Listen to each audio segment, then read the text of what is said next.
Boa tarde, amigos e alunos. Hoje nós vamos falar sobre a tutela coletiva do meio ambiente pela Defensoria Pública. A Defensoria Pública ela é um órgão essencial à atividade jurisdicional e de suma importância para a democracia, visto que, através da Defensoria Pública, aqueles necessitados buscam seus préstimos para a propositura de determinada demanda ou até mesmo a fim de resguardar determinados interesses e direitos sem o ingresso, sem a necessidade de ingressar na via judicial. Ou seja, a Defensoria Pública é uma instituição permanente, essencial ao regime democrático, de forma a garantir, a assegurar a consultoria não só na esfera extrajudicial e judicial, nos termos do artigo 134 da Constituição da República. No que tange à defesa da tutela coletiva por parte da Defensoria Pública, em especial no meio ambiente, nós devemos tratar de qualificar o que sejam os chamados interesses difusos, coletivo, lato sensu. Os interesses coletivos, lato sensu, que se dividem em interesses difusos, coletivos stricto sensu e individuais homogêneos. Nós vamos encontrar o conceito desses interesses e direitos no artigo 81 do Código de Defesa do Consumidor, que estabelece no artigo 81, inciso 1, que interesses difusos são aqueles de natureza transindividual, cujo seu titular ele seja indeterminado e que esses titulares estejam ligados por uma circunstância de fato. O caso que nós temos emblemático é da chamada publicação enganosa através da televisão. Ou seja, essa publicação enganosa ela acaba acarretando malefícios para um grupo indeterminado de pessoas. Já os chamados interesses difusos coletivos em sentido estrito seriam aqueles de natureza transindividual, cujos seus titulares são pessoas ou grupos determinados, obviamente, cuja possa ocorrer uma ligação entre esses grupos ou com terceira pessoa, e eles são ligados por uma chamada relação jurídica base. O exemplo que nós temos na doutrina seria a hipótese das mensalidades escolares cobrada não respeitando os limites legais. E os interesses ou direitos difusos individuais homogêneos são aqueles que decorrem de uma origem comum. O exemplo que nós temos seria do chamado produto estragado no mercado. Nós vamos dar uma olhada agora na Constituição da República, no artigo 134, e vamos estabelecer quais são os ditames da Defensoria Pública. A Defensoria Pública é a instituição permanente, essencial à função jurisdicional do Estado, incumbindo-lhe como expressão e instrumento do regime democrático, fundamentalmente a orientação jurídica, a promoção dos direitos humanos e a defesa em todos os graus, judicial e extrajudicialmente. Essa judicial é possível através em juízo, o principal instrumento de atuação é a Lei de Ação Civil Pública, a Lei 7347/85, e a Lei 13.300 também de 2016, que permite a impetração do mandado de injunção coletivo. Há a possibilidade também da Defensoria Pública atuar como representante do cidadão na ação popular, a Lei 4717 de 65. Uma peculiaridade interessante é na Lei 12.016 de 2009, que estabelece as condições para o mandado de segurança coletiva, não vislumbra a hipótese de legitimação para a defensoria para impetrar o mandado de segurança coletiva. No que tange à atividade extrajudicial da Defensoria Pública, ela é possível expedir recomendações e celebrar, inclusive, compromissos de ajustamento de conduta. Vejamos agora o artigo 81 do Código do Consumidor, que eu falei para os senhores a respeito dos conceitos, interesses ou direitos coletivo em sentido lato, que se divide em difuso, coletivo em sentido estrito e individuais homogêneos. Vamos à letra da lei. Artigo 81. A defesa dos interesses e direitos dos consumidores e das vítimas poderá ser exercida em juízo individualmente ou a título coletivo. Parágrafo único. A defesa coletiva será exercida quando se tratar de interesses ou direitos difusos, assim entendidos para efeito deste Código, os trânsitos individuais de natureza indivisível, de que sejam titulares pessoas indeterminadas e ligadas por circunstância de fato, como disse o senhor, a chamada publicação enganosa na televisão. 2.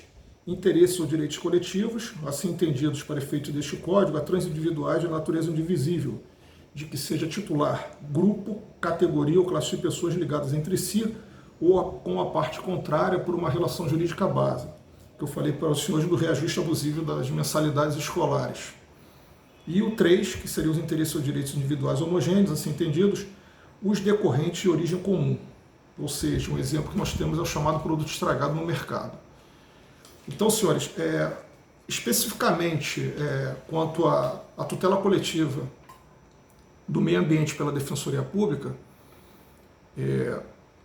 por ser o meio ambiente um chamado direito difuso, ou seja, um direito transindividual de natureza indivisível e de acordo com o artigo 81, inciso 1 do Código do Consumidor, que é aquele que os titulares são pessoas indeterminadas e ligadas por uma circunstância de fato, a Defensoria Pública ela pode atuar defendendo esses direitos inerentes ao resguardo do meio ambiente, mesmo porque o meio ambiente tem supedâneo constitucional. Mas, todavia, essa questão ela não foi tratada de forma pacífica até o advento da decisão da ADI 3943 do STF. Essa ADI 3943 do STF, ela foi proposta, ajuizada pela Associação Nacional dos Membros do Ministério Público, que questionavam que o Ministério Público teria, na verdade, a exclusividade para a tutela coletiva. O STF deixou claro que não existe essa exclusividade para a tutela coletiva por parte do Ministério Público, cabendo à Defensoria Pública também ter legitimidade para a tutela desses interesses e direitos coletivos, em especial no que tange ao meio ambiente, aos chamados direitos difusos. Obviamente, desde que essa tutela jurisdicional ela seja postulada com intuito, com desiderato, de beneficiar pessoas hipossuficientes. Eu, como estava dizendo para os senhores, os instrumentos de ação da Defensoria Pública, são vários, mas nós vamos encontrar um fundamento no artigo 83 do Código do Consumidor, que o Código do Consumidor nada mais é do que um microsistema de tutela processual coletiva. Então, o que dispõe no artigo 83 é o seguinte, que para a defesa dos direitos e interesses protegidos por esse Código, são admissíveis todas as espécies de ações capazes de propiciar sua adequada e efetiva tutela. Então, o que nós extraímos aqui desse artigo é que Para a defesa dos dos direitos e interesses coletivos, esse rol não é exauriente, não se restringe à ação civil pública. Aquela discussão que na ADI 3943 do STF, que discutia que, proposta pela Associação Nacional dos Membros do Ministério Público, que discutia a falta de legitimidade da Defensoria Pública, esses interesses coletivos não somente têm como instrumento a ação civil pública. Lembrando também que antes do advento da interposição da ação ajuizada, essa ADI ajuizada pelo Ministério Público, antes, principalmente da emenda constitucional número 80, que estabeleceu a reestruturação da instituição da Defensoria Pública, já era considerado válida a disposição do artigo 5º, inciso 2 da Lei 7.347/85, que dispõe que tem legitimidade para propor ação principal e ação cautelar à Defensoria Pública. Então, antes mesmo do ajuizamento dessa ADI 3943, até mesmo antes dessa emenda constitucional número 80, que reestruturou a Defensoria Pública já tinha legitimidade para propor ação civil pública. E, como disse aos senhores, também o mandado de injunção coletivo, bem como representar o cidadão na ação popular, faltando legitimidade para o mandado de segurança coletiva. O que nós extraímos daqui também, meus amigos, é que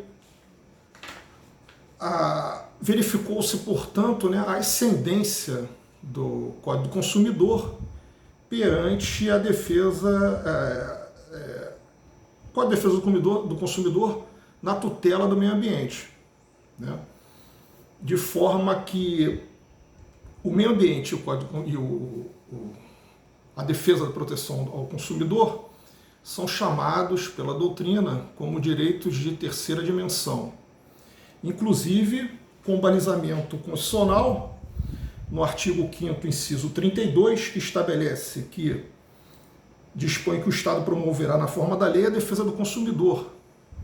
Na forma da lei seria a Lei 8.078. E no artigo 5º caput, ao proclamar a inviolabilidade do direito à vida, a defesa do consumidor foi também alçada a princípio geral da atividade econômica no artigo 170, inciso 5 da Constituição da República. Então, nós temos uma postura ideológica neoliberal, que ao mesmo tempo no artigo 170, inciso 4, que estabelece a livre concorrência, no artigo 5 vem disposto a chamada defesa do consumidor.